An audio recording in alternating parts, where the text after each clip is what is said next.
Franco de Rosa, como vai a vida? Eu mesmo. Tô desenhando. Desenhando? Desenho todo dia. Mas é vício maldito, hein? Tá louco.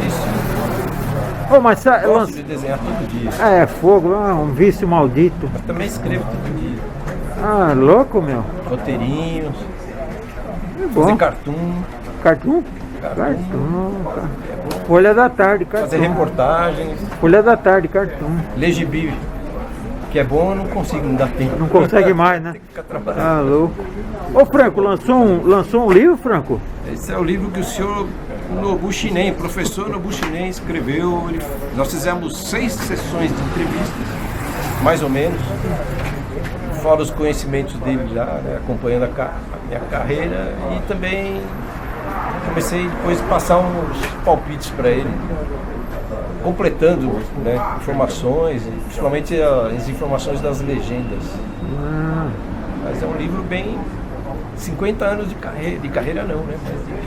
Ah, louco. 50 anos de estrada aí. Ah, louco. Mas você começou a publicar com quantos anos, Franco?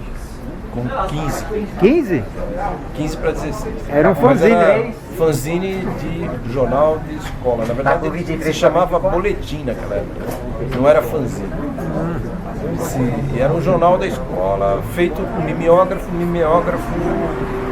que não era o álcool da escola, era um mimeógrafo, usava um stencil elétrico, um negócio assim. Foi um fanzine interessante. Só que ele não chegou a circular, nem foi lançado. Foi impresso, mas a Secretaria da Cultura foi acionada dizendo que tinha um cartoon sobre comunismo na capa e tal. Eu que tinha feito cartoon, falaram para eu não aparecer na escola por um tempo e o jornal foi recolhido. Não foi nem lançado. E levaram presa a máquina também, assim, não imprimiram nenhum. Mas que ano foi isso, mano? 1972. Mas a ideia era de você distribuir entre os colegas da escola. Ele era feito para a escola, mas eu só era um cartunista convidado ali, eu não participava quase das reuniões do Grêmio, nem nada. Foi feito pelo Grêmio Estudantil do Colégio Estadual Professor Eurico Figueiredo, que fica no Jaçanã. Esse colégio existe até hoje, era um colégio experimental na época, um bom colégio. Fica em frente ao Instituto Psiquiátrico do Jaçanã. E quando que você achou que daria para viver de desenho, homem? A hora que eu recebi o primeiro pagamento da tira do Capitão Caatinga. Verdade? A partir dali. Mas antes cadê o Fukui? Antes disso eu fui até o Fukui. Em 1972. Na Edrel mesmo? Em 73 eu fui até a Edrel. Em 74 fui levar desenhos meus. Eu desenhei uma história do Tarum. Foi a primeira história de personagem ou história em quadrinhos longa que eu fiz, foi uma história do Tarum. Mas a primeira que foi publicada, então? E ela não foi publicada. Não foi? Não, porque na época já não existia mais espaço para o Tarum. Então eu fiz... O Tarum eu deixei na redação do Bicho, nos anos 70 também, no final dos anos 70. E a primeira vez que eu fui ao Rio de Janeiro, fui até o Bicho, fui junto com o Fausto Bergotti.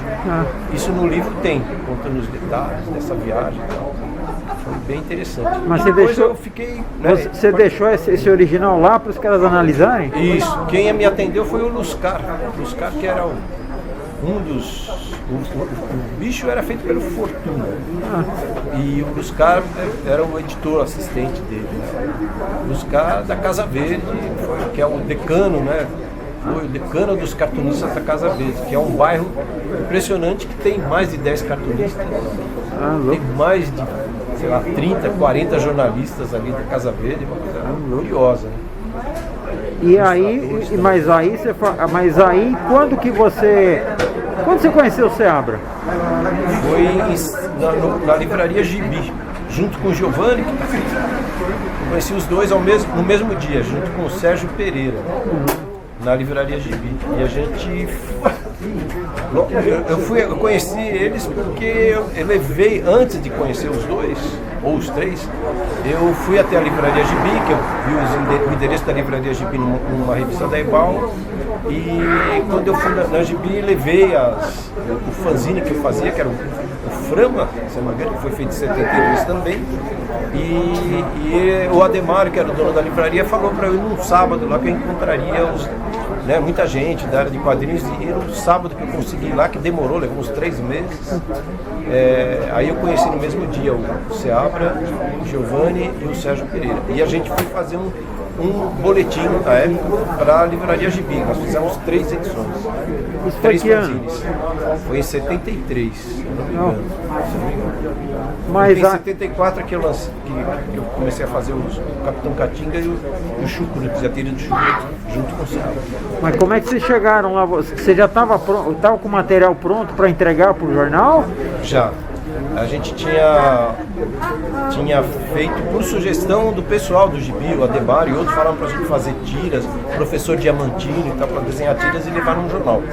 E nós fizemos uma série chamada Ronick, que virou Os Amor. Mas só que o Seabra até hoje ele não lembra que ele desenhou 3 tiras do Tani. Eu não tenho os originais. E essas tiras é que a gente foi, com essas tiras nós fomos para Notícias Populares. Daí eles falaram que ninguém gostou e tal, falaram que dava para fazer, mas tinha que ser outro gênero. Aí eu vi o perfil do jornal e fiz o Capitão Catinga. História de cangaceiro. E aí a gente fez o Capitão Catinga. Eu fiz as primeiras 10 tiras, o Seabra fez as 20 seguintes, quase 20 seguintes, porque a história só tem 30 tiras, é a primeira história. Tem 30 tiras, eu fiz o começo e o final. Mas aí, quando que foi isso que você se lembra? Foi em 1974. Mas aí você levou as tiras, os caras compraram de você? Pediram para deixar lá, a gente não sabia se ia comprar ou não, nem falaram nada. A gente viu depois, assim, passado acho que uma semana, nós vimos a tira publicada na capa do jornal. Olha! Do Notícias Populares. É uma capa curiosa, porque a moldura, ela é toda emoldurada, né? Essa capa desse jornal só mostra fotos de criminosos sendo procurados, parece um cartaz de procuras. E tinha mulher pelada também? Nessa capa não. Essa capa não? Não, a capa só tinha os criminosos que eram criminosos políticos, só que não se dizia, sabe? Só eram procurados, e tinha os nomes dos caras inteiros ali, e tinha a tirinha no meio, dizendo que estreia hoje, né? O Catinga, e dentro do jornal tinha a tira número 1, porque essa tira que saiu na capa do jornal era uma tira que tinha o título da história e algum anúncio, na verdade. E qual foi a data desse jornal? Foi em julho de 1974. Ah, que legal. Julho ou junho, agora já não lembro. Mas, e tinha uma estrofe de um negócio tipo cordel, que eu me meti a fazer um cordel ali de um poema ou poesia, não sei, que é falando que o Capitão Catinga era corajoso porque tomava pinga. Era bem pro leitor do Notícias Populares. E quanto vocês ganhavam? Vocês se lembram? Não? A gente ganhava um salário mínimo. Ah, é? Era fixo, então? Era fixo, todo mês a gente recebia um salário mínimo e depois aconteceu da gente, quando terminou a primeira história do Capitão Catinga, a gente foi até o jornal e o editor para perguntar se podia fazer mais. E o editor falou, não, você já estava no final da história, tem que trazer a outra história, pode continuar e tal. E não dava tempo da gente fazer uma outra história. Aí a gente fez o Chucrutes. Na verdade eu fiz os cartoons, escrevi as piadas, e quem desenhou o Chucrutes foi o Seabra. Mas não tinha um personagem, era simplesmente todas as tiras tinham, o protagonista era um careca, não tinha uma personalidade nem nada. Depois o jornal resolveu ficar com as 2 séries, com o Capitão Catinga e o Chucrutes. Então a gente continuou fazendo e era mais um salário mínimo. Que legal! E quantas histórias vocês publicaram no Notícias Populares do Capitão Catinga? O número de histórias não sei, mas a gente chegou a publicar 1.200 e poucas tiras. Caramba! Que na época foi a primeira série de história em quadrinhos de aventura a passar do número 1000. Caramba, foi por muito tempo. Depois quem bateu o recorde nosso foi o Paulo Iocota, no mesmo jornal, no Notícias. Que era o Quiodes, né? Que era ficção, né? Ficção científica. Mas você, então foram mais de 3 anos, então? Foram quase 4 anos. Caramba! quase 4 anos. A gente só parou porque começamos a fazer o Zorro pagava mais e tal, e a gente viu que era melhor fazer. A gente já estava fazendo a Clique, já estava fazendo revistas. Entendi. E tal. E você tem todo esse material do Capitão Caatinga? Quase tudo. O Seabra perdeu a grande parte dos originais dele. Tá. Mas, Eu tenho originais dele também. mas assim, no mesmo republicação do jornal você não teria? A gente não tem o recortes do jornal, mas a gente não tem as tiras inteiras. Todas as tiras não. Original da tira.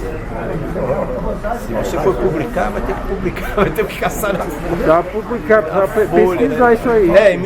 Em 2024 a gente pretende lançar, né? Ah, legal. Tá bom. Mas também não precisa sair todas as tiras de uma vez, se bem que Não, cabe, porque senão vai ficar muito grande, né? Não, 120 páginas cabe. Porque se colocar 5 tiras por página, Sim. porque as tiras eram pequenininhas, ela não é o padrão de tira, né, como da revista Eureka, por exemplo, que ela tem 20 centímetros. Né?